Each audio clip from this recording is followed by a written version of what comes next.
سلام علیکم دوستانو. د مردان یو بابا دی او د مونږ بزرګ دی، د تورو معیارو دی او د کیمپ لادې ته دی ټیکسي چلی. دوستانو دی کاڼي خوري د 1200 کال نه. راځئ تاسو چې دی بابا سره ملو شو.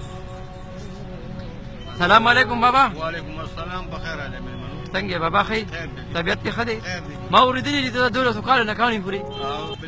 ښه نو څه مسله خو درته نه او ګردۍ موردۍ او دا معده دې صحیح؟ ضروري وخت کې ټیک ټاک ښه نو تاسو موږ ته دا کاڼي وښیئ. اوهو خو بابا دا خو ډېر غټ کاڼي دي، د دې مسله نه دا نه دا خو زه واړه کوم دا خو دی تاسو یو خورئ.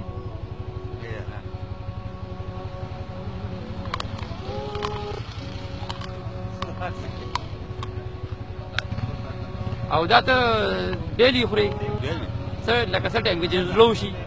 لکه د ورځې داسې نیم پاو ها سهار ماښام ها او پاو نیم پاو ها ها دا څومره وخورم دا څومره تقریبا لکه یو 10-12 ساله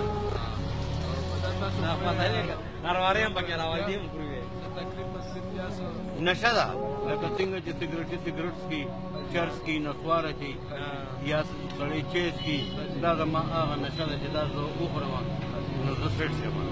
دا ما نه خوړلی نو ما ته بیا تکلیف. او دا تا سره موجودي ګاډي کې مو چې چېرته دی ګاډي کې مو کورم دا ما سره 12 ځایونه کې پراته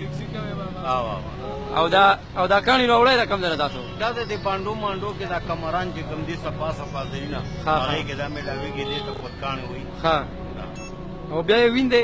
بیا یې وویندم بیا معده کړمه ښه او نور ته ښه یو ورځ دوه نور وکړې مخکې صفا شي بیا ګوتی کې بند کړم بیا یو ګوتی کور یو ګوتی ما ته. او ستاسو نوم څه دی؟ لیاقت. دا خو ما اورېدلي وي چې دا بابا کاڼي خوري، ما وایي دی بابا سره میلاوېږو. بس نن رالم ما وایي دی بابا له ویډیو مو وکړو. شکریه. او کور کې معلم ته نه کارېږي؟ نه بچي رانه کله کله داسې ګوتی اخوا دې خوا کې خو زما ورته د خوی پته ده نو دغه بیا را میدان ته ځي خفه دي بچي مې په دې ډېر خفه دي چې دا ما خو دا بس دا خو ستا عادت دی اوس پرېښودی یې نه شي لکه که زما نشه ده خو لکه بیماري ده ته نه دی دې له هېڅ هم نشته. صحیح ده صحیح ده. تاسو څه وایئ ملګرو د مبارک؟ دا یاره دی بابا عادت دی دا کاڼي خوري یاره موږ هم پرې منې کوو. بس بابا وایي دا زما عادت دی چې دا زه ونه خورم بیا مله ډېره غوسه راځي په دې باندې.